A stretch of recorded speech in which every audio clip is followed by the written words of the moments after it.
Hello. ഉത്രാട ദിവസത്തിൽ നല്ലൊരു പാട്ടൊക്കെ വെച്ചിട്ട് ഞാനങ്ങനെ രാവിലെ എണീറ്റു. അപ്പം ഭക്ഷണം കാര്യങ്ങളൊക്കെ റെഡിയാക്കാൻ വേണ്ടിയിട്ട് ചോറ് അടുപ്പത്ത് വെച്ചു, അവിയലുണ്ടാക്കി. കുറച്ച് കറികളെ ഉണ്ടാക്കിയുള്ളൂ ഉത്രാട ദിവസം ആയതുകൊണ്ട്. ഉത്രാടത്തിന് അത്രേ ഉണ്ടാക്കുള്ളൂ ഞാൻ സാധാരണ. അവിയലുണ്ടാക്കി, ഉപ്പേരി ഉണ്ടാക്കി, പപ്പടം കാച്ചി, സാമ്പാറുണ്ടായി. പിന്നെ അമ്മ പായസം വെച്ചു, പരിപ്പ് പായസം അട്ട വെച്ച്.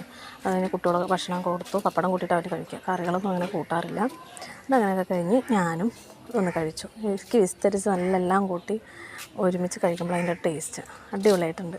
ഞാൻ വെച്ചുകൊണ്ട് പറയില്ല കേട്ടോ, നന്നായിട്ടുണ്ട്. ഇന്നെല്ലാം കൂട്ടി കഴിച്ചു, നല്ല ടേസ്റ്റ് ഉണ്ടായിരുന്നു. പിന്നെയും 2 തവണ ഞാൻ ചോറ് കഴിച്ചു. സാധാരണ സദ്യയൊക്കെ ആകുമ്പോൾ നല്ല ഭക്ഷണം കഴിക്കലാണ്.